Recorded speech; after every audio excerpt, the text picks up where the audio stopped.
अध्यक्ष जी, मैं कर्नाटका से आता हूं और वहां का भी एक इश्यू मैं आप सबके सामने रखना चाहता हूं।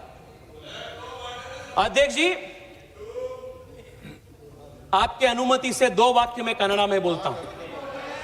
ನಮ್ಮ ಮುಖ್ಯಮಂತ್ರಿಗಳು ಬೆಂಗಳೂರಿನಿಂದ ಡೆಲ್ಲಿಗೆ ಬಂದು ನೀಟ್ ವಿದ್ಯಾರ್ಥಿಗಳಿಗೆ ಅನ್ಯಾಯ ಆಯಿತು ಅಂತ ಇಲ್ಲಿ ಹೋರಾಟ ಮಾಡ್ತಾರೆ।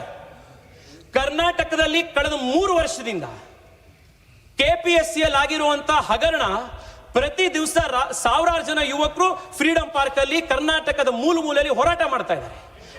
ಅವರ ನೋವು, ಅವರ ದರ್ದು ನಿಮಗೆ ಯಾರಿಗೂ ಗೊತ್ತಾಗೋದಿಲ್ಲ ಮುಖ್ಯಮಂತ್ರಿಗಳೇ। ನಾನು ಮುಖ್ಯಮಂತ್ರಿಗಳಿಗೆ ಕೇಳಕ್ಕೆ ಇಚ್ಛೆ ಪಡ್ತೀನಿ, ಕೆಪಿಎಸ್ಸಿಯಲ್ಲಿ ಒಂದು 10 ದಿವಸದ ಹಿಂದೆ ಕೆಪಿಎಸ್ಸಿಯ ಚೇರ್ಮನ್ ಅನ್ನು ಗವರ್ನರ್ ಸಸ್ಪೆಂಡ್ ಮಾಡಿದ್ದಾರೆ। ಯಾಕೆ ಮಾಡಿದ್ರು? ಅವರ ಮಕ್ಕಳನ್ನ, 2 ಹೆಣ್ಣು ಮಕ್ಕಳು, ಅವರಿಗೆ ಯಾರು ಕೆಪಿಎಸ್ಸಿ ಚೇರ್ಮನ್ ಅವರಿಗೆ ಫೇಕ್ ಸರ್ಟಿಫಿಕೇಟ್ ಮಾಡಿ ಕೆಪಿಎಸ್ಸಿ ಚೇರ್ಮನ್ ಅವರಿಗೆ ಕೆಲಸ ಕೊಡಿಸಿದ್ದಾರೆ। ಮೊನ್ನೆ ವೆಟರ್ನರಿ ಕಾಲೇಜಿನಲ್ಲಿ ವೆಟರ್ನರಿ ಆಫೀಸರ್ಸ್ಗಳದ್ದು ಎಕ್ಸಾಮ್ ನಲ್ಲಿ 80 ಲಕ್ಷ ರೂಪಾಯಿ ಪರ್ ಸೀಟಿಗೆ ಹರಾಜಾಕಿ ಕೆಪಿಎಸ್ಸಿ ಇವತ್ತು ಸೀಟ್ ಕೊಟ್ಟಿದೆ।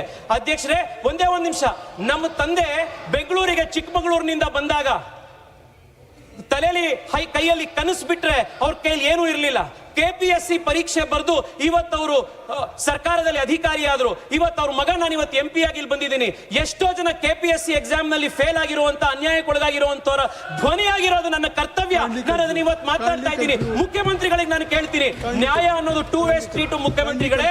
ಡೆಲ್ಲಿಲಿ ಬಂದು ನೀಟ್ ಪರೀಕ್ಷೆಯಲ್ಲಿ ನ್ಯಾಯ ನೀವು ಕೇಳ್ತೀರಿ ಅಂತಂದ್ರೆ ನಮ್ಮ ಕೆಪಿಎಸ್ಸಿ ಇರುವಂತ ಪರೀಕ್ಷೆ ಇರುವಂತ ಮಕ್ಕಳಿಗೂ ಕೊಡ್ಬೇಕು। अध्यक्ष जी, मैं कंक्लूड कर रहा हूँ, लास्ट मिनट। अध्यक्ष जी please, How much time you will take? अध्यक्ष जी प्लीज, अध्यक्ष जी जेन जी के भाषा में